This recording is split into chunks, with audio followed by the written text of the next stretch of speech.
Om Gurubhyo Namaha. Freedom from the known. Day 5, 19th November 2025, 22. Page number, text page 24, PDF page 34, chapter 2. Also, in order to understand ourselves, we need a great deal of humility. If we start by saying, I know myself, you have already stopped learning about yourself. Or if you say, there is nothing much to learn about myself because I am just a bundle of memories, ideas, experiences, and traditions, then you have also stopped learning about yourself. The moment you have achieved anything, you cease to have that quality of innocence and humility. The moment you have a conclusion or start examining from knowledge, you are finished. For then you are translating every living thing in terms of the world. Whereas if you have no foothold, if there is no certainty, no achievement, there is freedom to look to achieve. And when you look with freedom, it is always new. A confident man is a dead human being. Okay, చూసాను. In order to understand our cells, మనని మనం అవగాహన చేసుకోవాలంటే, వినబడుతోంది కదండి clear గా? అవును madam, వినబడుతుంది. మనకేమో ఎంతో నమ్రత ఉండాలి. మీరు కానీ నేనంటే నాకు తెలుసండి, మీరు అలా చెప్పారంటే మీరు ఆల్రెడీ మీకోసం మీరు తెలుసుకోవడం ఆపేశారు. లేకపోతే అప్పుడు మీకే నథింగ్, ఇంకా మీకేమీ తెలుసుకోవడానికి లేదనమాట. మీకోసం మీరు తెలుసుకోవడానికి ఏమీ లేదు గనక నేను ఒక అంటే జ్ఞాపకాలు, ఐడియాలు, అనుభవాలు, సాంప్రదాయాల యొక్క బండిల్గానే ఉన్నాను. అప్పుడు మీరు లెర్నింగ్ అన్నది మీకోసం మీరు తెలుసుకోవడం మానేస్తారు. ఏ క్షణమైతే మీరేమో ఏదైనా సంపాదించాను అంటున్నారు అంటే అర్థం అప్పుడు మీలోని అమాయకత్వం, నమ్రత పోయాయి అన్నమాట. ఏ క్షణమైతే మీరు అలాంటి ఒక ముగింపుకు వచ్చేసారో అప్పుడు మిమ్మల్ని మీరు పరిశీలించుకోవడం, జ్ఞానం నుంచి జ్ఞానంతో చూస్తున్నారు, మీది అయిపోయింది, మీరు ఫినిష్ అయిపోయారు. ఎందుకంటే మీరు ప్రతిదాన్ని కూడా ప్రతి జీవితంలో ఉన్నదాన్ని ఓల్డ్ గతంతో చూస్తున్నారు. If you have no foothold, మీరేమో నిలబడడానికి తగిన ఆధారం లేకపోతే, if there is no certainty, నిశ్చితత్వం లేకపోతే, ఏమీ మీరు పొందేది లేకపోతే అప్పుడు మీకు స్వేచ్ఛ ఉంటుంది టు అచీవ్ ఏదైనా పొందడానికి. When you look with freedom, మీరు ఎప్పుడైతే స్వేచ్ఛగా చూస్తారో ఇట్ ఆల్వేస్ న్యూ, అది కొత్తగా ఉంటుంది. ఏ కాన్ఫిడెంట్ మైండ్, నేనేమైనా చేయగలను కాన్ఫిడెంట్ మనసు అన్నది ఒక డెడ్ హ్యూమన్ బీయింగ్ అనమాట. అంటే ఏంటి, వాళ్ళు గతం యొక్క దాంతో పోల్చుకుంటున్నారు, గతం యొక్క అనుభవాలతో చూసుకుంటున్నారు. అది డెడ్ మైండ్ అంటున్నాడు. But how can we be free to look and learn when our minds from the moment we are born to the moment we die as shaped by a particular culture in the narrow pattern of the me? For centuries, we have been conditioned by nationality, caste, class, tradition, religion, language, education, literature, art, custom, convention, propaganda of all kinds, economic pressure, the food we eat, the climate we live in, our family, our friends, our experiences, every influence you can think of, and therefore our responses to every problem are conditioned. మనని మనం ఏ విధంగా స్వేచ్ఛగా చూసుకోగలం అని నేర్చుకోగలం? మన మనస్సులు అన్నవి మనం పుట్టిన దగ్గర నుంచి ప్రతి క్షణం కూడా we die are shaped by a particular culture, ఒక ప్రత్యేకమైన సంస్కృతితోటే అవి దిద్దబడుతున్నాయి. అవి ఒక రకమైనటువంటి సంకుచితమైన విధానంలో, నేను అనే దాంతో.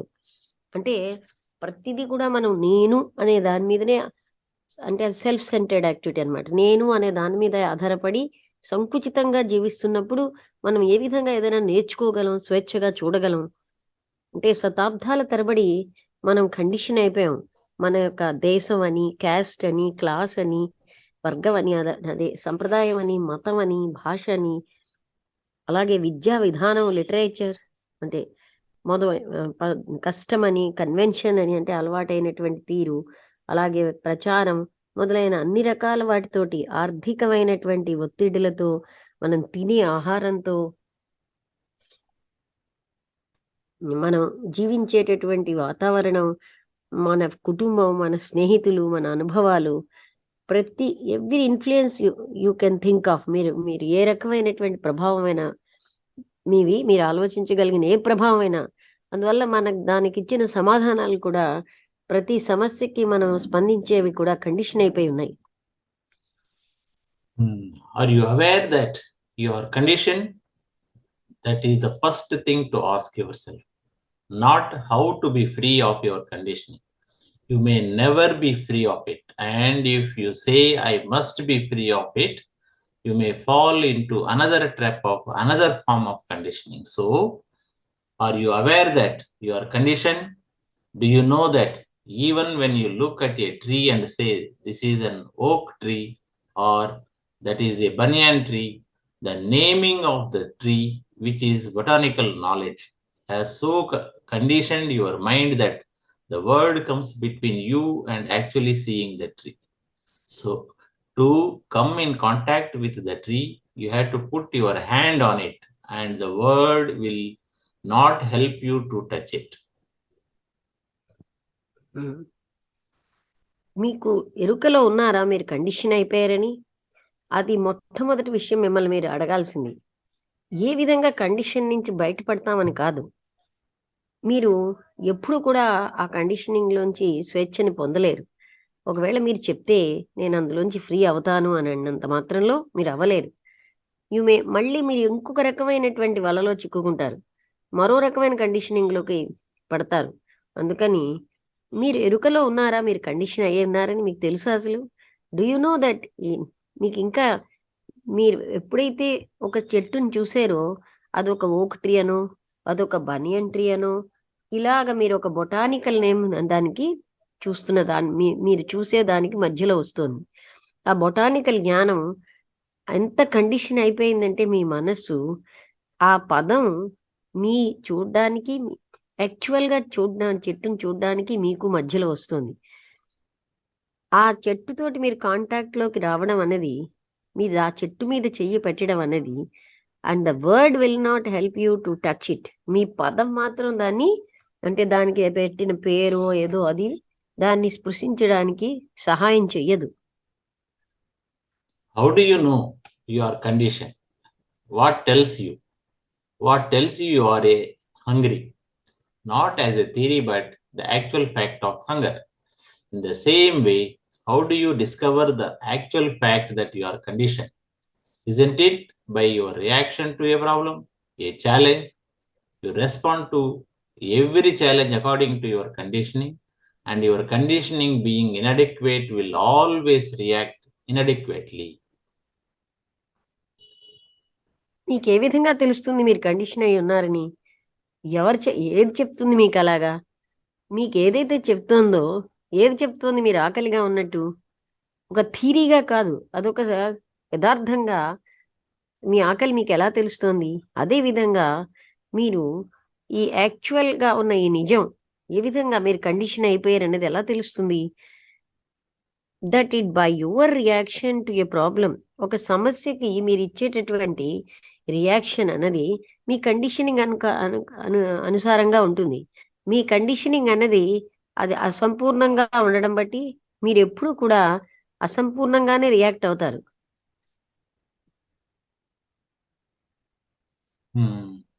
When you become aware of it, does this conditioning of race, religion, and culture bring a sense of imprisonment? Take only one form of conditioning, nationality. Become seriously, completely aware of it and see whether you enjoy it or rebel against it. And if you rebel against it, whether you want to break through all conditioning.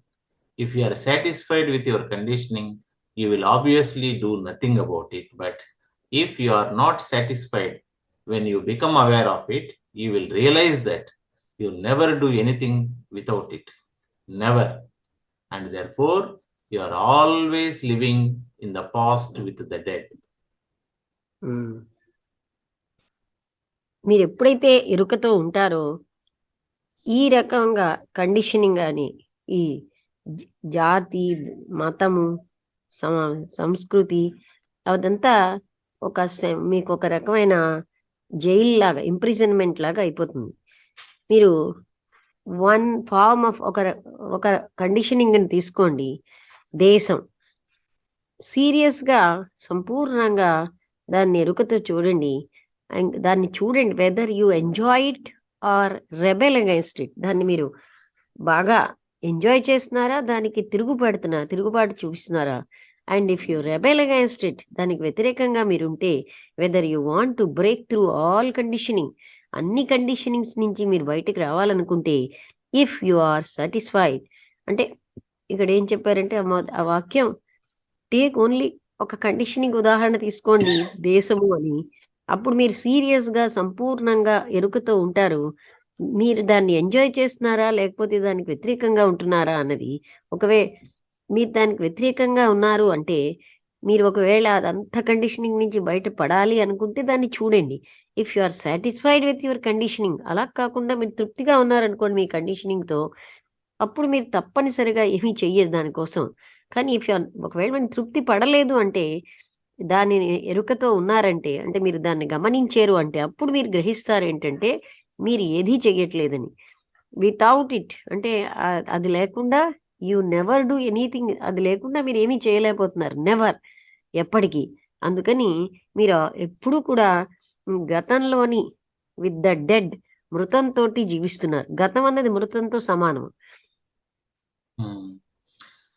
You will be able to see for yourself how you are conditioned only when there is a conflict in the continuity of pleasure or the avoidance of pain. If everything is perfectly happy around you, your wife loves you, you love her, you have a nice house, nice children, and plenty of money, then you are not aware of your conditioning at all. But when there is a disturbance, when your wife looks at someone else, or you lose your money, or are threatened with war or any other pain or anxiety, then you know you are conditioned. When you struggle against any kind of disturbance or defend yourself against any outer or inner threat, then you know you are conditioned. And as most of us are disturbed most of the time, either superficially or deeply, that very disturbance indicates that we are conditioned. So long as the animal is petted, he reacts nicely, but the moment he is antagonized, the whole violence of his nature comes out.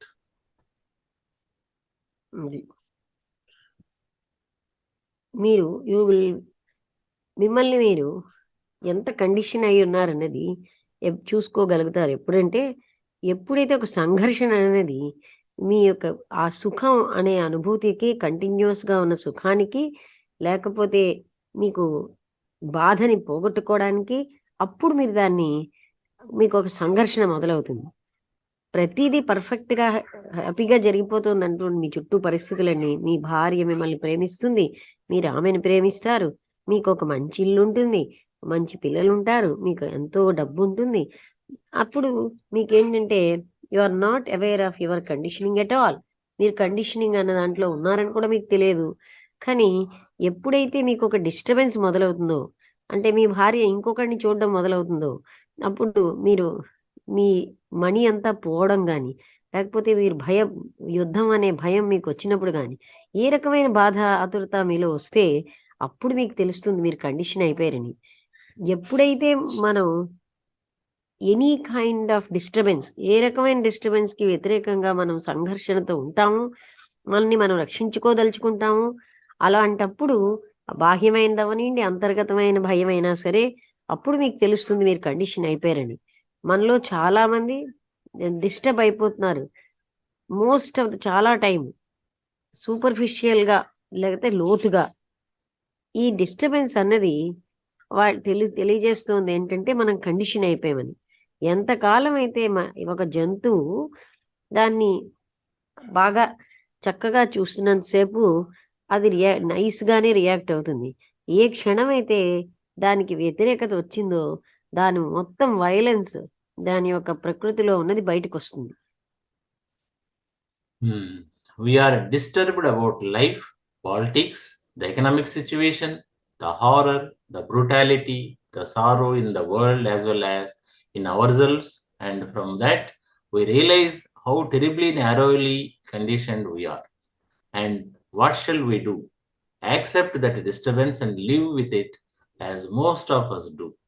Get used to it as one gets used to living with a backache. Put up with it. మన జీవితాలన్నీ కూడా మన యొక్క పద్ధతులు, ఆర్థికమైన పరిస్థితులు, భయం, పాశవికత్వం, దుఃఖం ప్రపంచంలో ఉన్నది, అదే విధంగా మన లోపల ఉన్నది, వీటన్నిటితోటి మనం ఏం గ్రహిస్తున్నామంటే ఎంత భయంకరంగా మనం సంకుచితంగా కండిషన్ అయిపోయాం. అయితే మనం ఏం చేయాలి? దాన్ని ఆమోదించండి. ఆ డిస్టర్బెన్స్ అంతటిని దాంతోటి జీవించండి. చాలా మంది చేస్తున్నట్టుగా దానికి అలవాటు అయిపోయింది. As one gets use to. ఎలా అయితే ఒక వ్యక్తికి నడునొప్పి ఉంటే నడునొప్పితోటి జీవిస్తాడు, అలాగే జీవించుతున్నారు. అలాగే మీరు అలవాటు అయిపోతున్నారు. Put up with it. దాంతోటే మీరు అలవాటు అయిపోయి జీవిస్తారా? There is a tendency in all of us to put up with things, to get used to them, to blame them on circumstances. If things were right, I would be different, we say, or give me the opportunity and I will fulfill myself, or I am crushed by the injustice of it all. Always blaming our disturbances on others or on our environment or on the economic situation. మనందరిలో ఒక tendency ఉంది. మనకు వచ్చిన వాటితో మనం సర్దుకుపోవడం, వాటికి అలవాటు పడిపోవడం, ఇతరులను నిందించడం లేదా పరిస్థితులను నిందించడం. అవి ఒకవేళ పరిస్థితులే బాగుంటే నేను చాలా వేరేగా ఉంటానండి అంటాం. మాకు అవకాశం ఇవ్వండి, నేను అప్పుడు సంపూర్ణంగా ఉంటాను. లేకపోతే ఐఎమ్ క్రష్, నాకు అన్యాయాల వల్ల నేను బాగా క్రష్ అయిపోయానండి. అందుకని మనం ఏం చేస్తాం? ఈ డిస్టర్బెన్సెస్ అంతటిని మనం బ్లేమ్ చేస్తున్నాం. లేకపోతే ఇతరుల్ని, లేకపోతే మన యొక్క పరిసరాల్ని, ఎకనామిక్ సిచ్యుయేషన్ ని బ్లేమ్ చేస్తూ ఉంటాం. If one gets used to disturbance, it means that one's mind has become dull. Just as one can get so used to beauty around one that one no longer notices it, one gets indifferent, hard and callous, and one's mind becomes duller and duller. If we do not get used to it, we try to escape from it by taking some kind of drug, joining a political group, shouting, writing, going to a football match or to a temple or church, or finding some other form of amusement. ఇలాంటి disturbance కి మనం అలవాటు అయిపోతే దాని అర్థం ఏంటంటే మన మనస్సులు చాలా డల్ అయిపోయి, ఎలా అయితే సౌందర్యం అన్నది మనకి మన చుట్టూ ఉన్న దానికి అలవాటు అయిపోయాం అనుకోండి, అప్పుడు దాన్ని ఎవరు పట్టించుకోరనమాట. తనకి దాన్ని నిర్లక్ష్యంగా ఉంటాడు, హార్డ్గా. తర్వాత కాలర్స్ అంటే స్థూలంగా అయిపోతాడు, అంటే దాన్ని పట్టించుకోకుండా కేర్లెస్గా. అప్పుడు ఆయన మనస్సు డల్గా అయిపోతూ ఉంటుంది రోజు రోజుకి. ఒక రకంగా మీరు అలా అలవాటు పడకుండా ఉంటే, మనం దాని నుంచి బయటపడాలంటే ఏదో ఒక రకమైన డ్రగ్ తీసుకోకుండా, joining by taking, we try to escape from it. అంటే ఆ దాంట్లోంచి మనం తప్పించుకుంటున్నాం ఏదో డ్రగ్స్ మింగడం వల్ల, లేకపోతే ఒక రాజకీయమైన గ్రూప్లో చేరడం వల్ల, అరవడం వల్ల, రాయడం వల్ల, ఒక ఫుట్బాల్ మ్యాచ్కి వెళ్ళడం వల్ల, లేకపోతే ఒక టెంపుల్కి వెళ్ళడం, ఒక చర్చికి వెళ్ళడం ద్వారా, సమదర్ మరో రకమైనటువంటి వినోదం ద్వారా మనం ఎస్కేప్ అయిపోతున్నాం. Why is it that we escape from actual facts. We are afraid of death.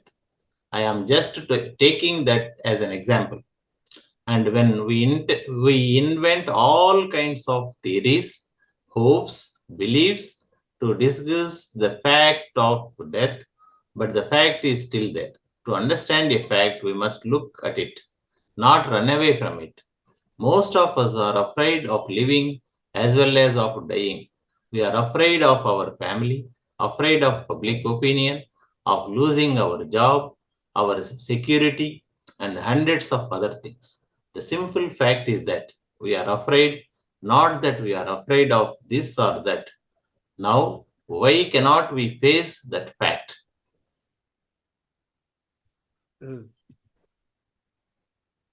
మనం ఎందుకని యాక్చువల్గా ఉన్న యథార్థాల నుంచి తప్పించుకుంటున్నాం?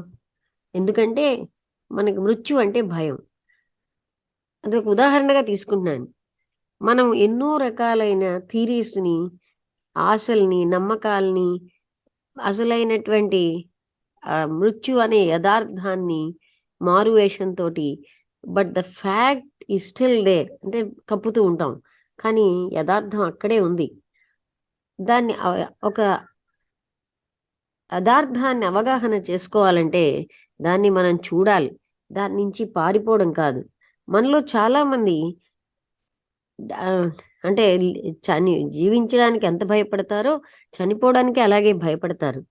మనం మన యొక్క కుటుంబం అంటే భయం, పబ్లిక్ ఒపీనియన్ అంటే భయం, అంటే ఉద్దేశ్యం అంటే ప్రజా ఉద్దేశ్యం అంటే భయం, మన జాబ్ పోగొట్టుకుంటామేమో భయం, మన భద్రత పోతుందేమో భయం, అలాంటి వందల కొలది ఉంటాయి.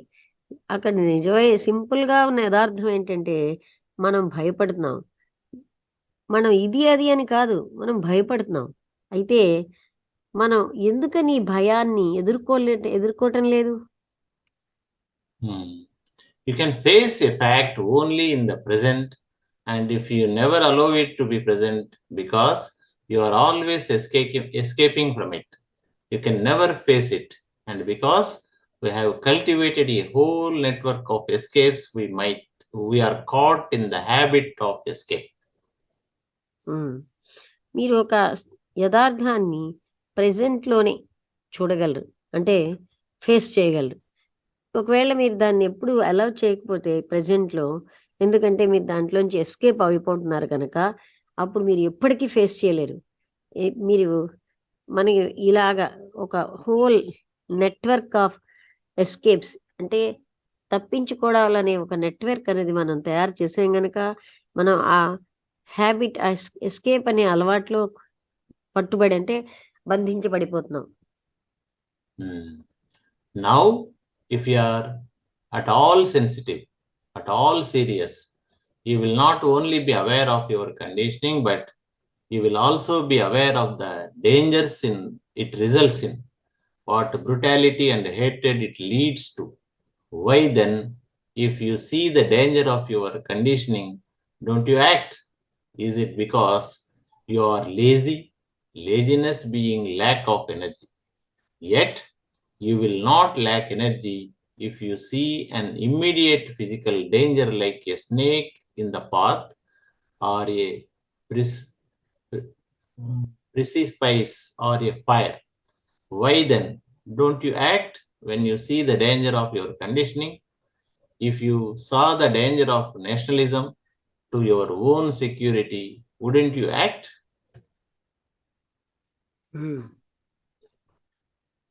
మీరు ఒకవేళ సెన్సిటివ్గా ఉంటే, ఒకవేళ సీరియస్గా ఉంటే, కేవలంగా మీకు కండిషనింగ్ అనే ఎరుక కలిగి ఉండడమే కాదు, దానికి ఆ అవేర్నెస్ ఆఫ్ దట్, దానివల్ల వచ్చేటటువంటి అపాయాలు, దాని ఫలితాలు కూడా అది ఎంత పాశవికత్వాన్ని, అసహ్యాన్ని తెచ్చిపెడుతోందో, దారితీస్తోందో తెలుసుకుంటారు. అలాంటప్పుడు మీరు ఆ డేంజర్, కండిషనింగ్లో ఉన్న అపాయం చూసినప్పుడు దాన్ని యాక్ట్ చేయరు. ఎందుకని? అది ఎందుకు అంటే మీరు బద్ధకిష్టులనా? బద్ధకం అన్నది మీలో శక్తి లేకపోవడం. కానీ అయినాను you will not lakh energy, మీకేమీ శక్తి లేకుండా లేదు.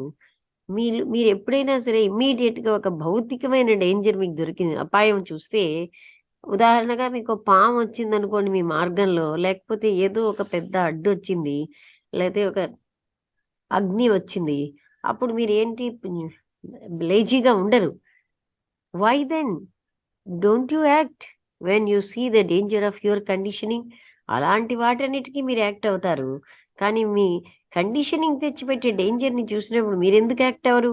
ఒకవేళ మీరు ఆ డేంజర్ ఆఫ్ నేషనాలిజం, నా జాతి, నా దేశం అనేది దానివల్ల వచ్చిన డేంజర్‌ని మీ భద్రత కోసం మీరు తెచ్చుకుంటున్న నేషనాలిజంని లో ఉన్న డేంజర్‌ని మీరు చూస్తే మీరు యాక్ట్ చేయరా? The answer is you don't see.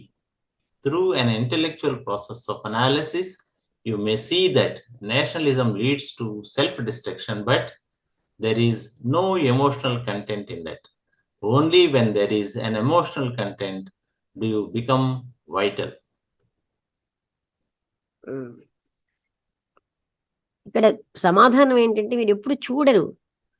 మీరు బుద్ధి ఇంటలెక్చువల్ ప్రాసెస్ అంతటితోటిను దాన్ని విశ్లేషణంగా చూస్తే మీ దేశము అనే దాన్ని అది మీకు ఆత్మ వినాశానికి దారితీస్తోంది.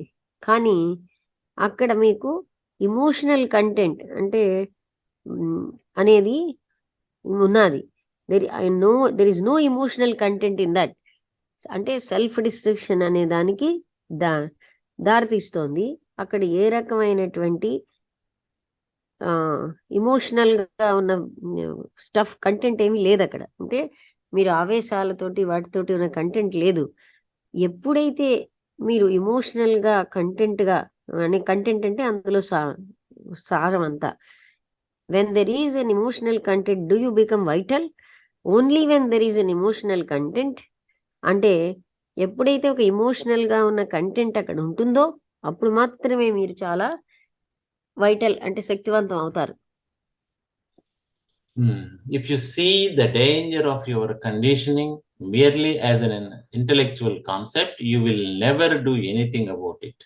In seeing a danger as a mere idea, there is conflict between the idea and action, and that conflict takes away your energy. It is only when you see the conditioning and the danger of it immediately, and as you would see a precipice, that you act. So seeing is acting. ఇది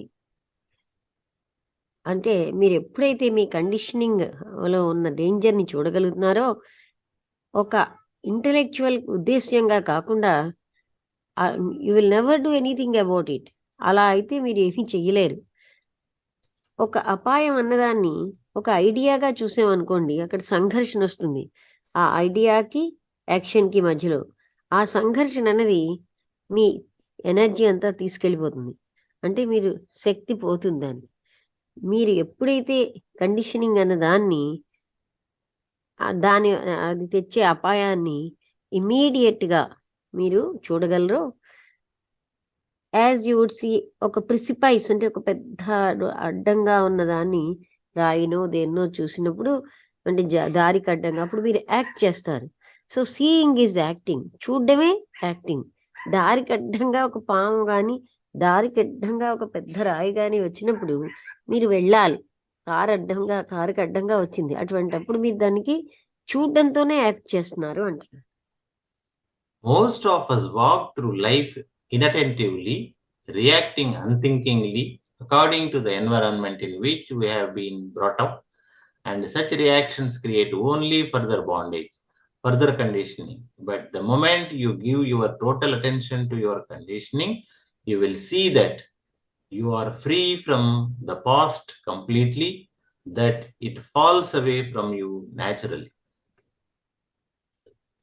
మనమేమో చాలా మంది మన జీవితాలు attention లేకుండా గడిపేస్తాం. React అవుతూ ఆలోచన రహితంగా మన పరిసరాలకి మనం ఎన్నాళ్ళ బట్టో అందులో అలవాటైపోయిన పరిసరాలకి రియాక్ట్ అవుతూ ఆలోచనారహితమైన రియాక్షన్‌తో అలాంటి రియాక్షన్‌లు అన్నవి ఇంకా ఎక్కువగా బంధాన్ని సృష్టిస్తున్నాయి. అలాగే ఫర్దర్‌గా కండిషనింగ్‌ని సృష్టిస్తాయి. కానీ ఏ క్షణమైతే మీరు ఈ టోటల్ అటెన్షన్‌ని అక్కడ పెడతారో మీ కండిషనింగ్కి, అప్పుడు మీరు చూస్తారు ఏంటంటే మీరు ఆ గతంలోంచి మీరు ఫ్రీ అయిపోయారు సంపూర్ణంగా. మీ నుంచి అది సహజంగానే పడిపోతుంది. అంటే గతం అన్న దానిలోంచి మీరు ఫ్రీ అయిపోతారని చెప్తున్నారు. Chapter 3, Consciousness, the totality of life, awareness. When you become aware of your conditioning, you will understand the whole of your consciousness. Consciousness is the total field in which thought functions and relationships exist. All motives, intentions, desires, pleasures, fear, inspirations, longings, hopes, sorrows, joys are in that field.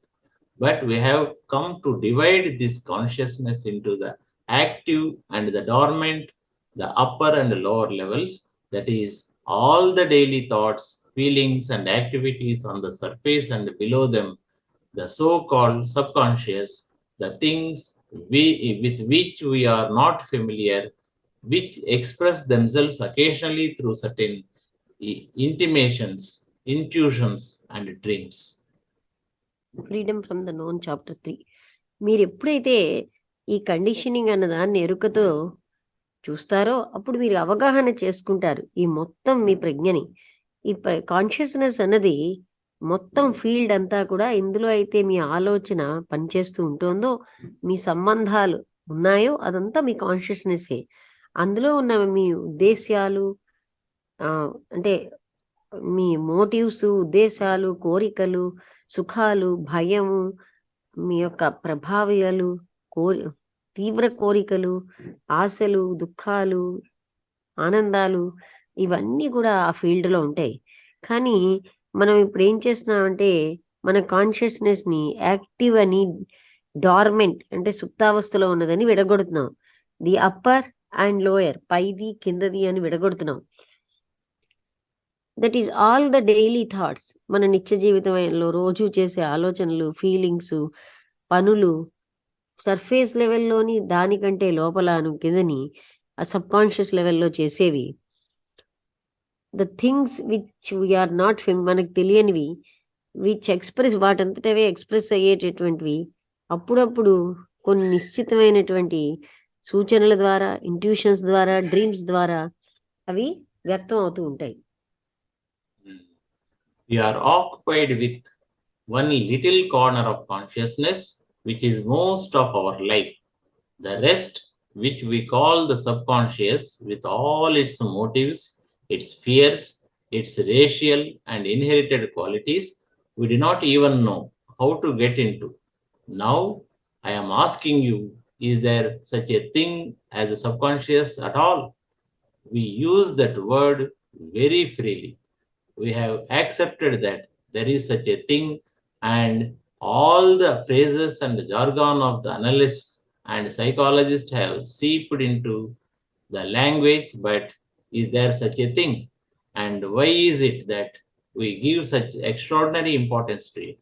It seems to me that it is as trivial and stupid as the conscious mind, as narrow, bigoted, conditioned, anxious, and tawdry. మనమేమో ఒక చిన్న మన కాన్షియస్నెస్లో ఒక మూల, అది మన జీవితంలో most of our life, మన మొత్తం జీవితంలో మనం అంత చిన్న మూలనే ఆక్యుపై చేస్తున్నాం. మిగతాదంతా దాన్ని మనం సబ్ కాన్షియస్ అంటాం. దానికి యొక్క మోటివ్స్, భయాలు, జాతిపరమైన ఇన్హెరిటెడ్ అంటే వర్గపరమైనటువంటి వంశపారంపర్య లక్షణాలు, మనకి దాన్ని how to get in to, అంటే అందులోకి ఎలా వచ్చామో కూడా మనకు తెలియదు. ఇప్పుడు నేనేమడుగుతున్నానంటే అలాంటిది ఏదైనా ఉందా, ఏది సబ్ కాన్షియస్ అన్న లాంటిది? మనం ఆ పదం చాలా ఫ్రీగా వాడుతూ ఉంటాం, మనం దాన్ని ఆమోదించాం అలాంటిది ఏదో ఒకటి ఉందని. అందులో ఉన్న ఫ్రేజెస్ అన్నీ కూడా, అక్కడ ఉన్నటువంటి పదజాలాలు, అంటే విశ్లేషకులు, సైకాలజిస్టులు ఆ విధాన్ని seeped into the language, ఆ లాంగ్వేజ్ లోపలికి వెళ్ళారు. But is there such a thing, అలాంటిది ఏదైనా ఉందా? And why is it that we give? ఎందుకని మనం దానికి అంత అద్భుతమైన ప్రాముఖ్యాన్ని ఇస్తున్నాం? నాకేమనిపిస్తుందంటే అది ఎంతో చిన్నది, మూర్ఖమైంది. కాన్షియస్ మైండ్ ఎంత గొప్పదో అది అంతే. యాజ్ ఎంతో నేరోగా అంటే భిన్నాభిప్రాయాలతో, కండిషన్డ్‌గా, ఆతురతతో, టార్డరీ అంటే షో వర్క్ తోని ఉంటుంది. So, is it possible to be totally aware of the whole field of consciousness and not merely a part, a fragment of it? If you are able to be aware of the totality, then you are functioning all the time with your total attention, not partial attention. This is important to understand because when you are being totally aware of the whole field of consciousness, there is no friction. It is only when you divide consciousness, which is all thought, feeling, and action, into different levels, that there is friction. Madam, inka 1.5 minute ఉంది. Okay. అందుకని ఇది సంభవమేనా? సంపూర్ణంగా ఈ మొత్తం అంతటిని, మన consciousness అంతటిని ఒక పార్ట్‌గా కాకుండా, ఒక ముక్కగా కాకుండా చూడగలగడం. ఒకవేళ మీరు ఆ విధమైన సంపూర్ణమైన ఎరుకతో ఉంటే, అప్పుడు మీరు అన్ని సమయాల్లో కూడా మీ టోటల్ అటెన్షన్‌తో పనిచేస్తారు. అక్కడ పాక్షికమైన అటెన్షన్‌తో కాదు. ఇది చాలా ముఖ్యమైన విషయం అవగాహన చేసుకోవడానికి. మీరు ఎప్పుడైతే టోటల్‌గా ఎరుకతో, సంపూర్ణమైన ఎరుకతో మీ మొత్తం కాన్షియస్‌నెస్ అంతట్లో ఉంటారో, అప్పుడు మీకు సంఘర్షణ ఉండదు. ఎప్పుడైతే దాన్ని మీరు విభజిస్తారో కాన్షియస్‌నెస్‌ని, ఆలోచన గాను, ఫీలింగ్ గాను, యాక్షన్ గాను, డిఫరెంట్ లెవెల్స్‌లో, అప్పుడే మీకు సంఘర్షణ అనేది, ఫ్రిక్షన్ అనేది ఉంటుంది. నాపుదాం మేడం. ఓకే అండి.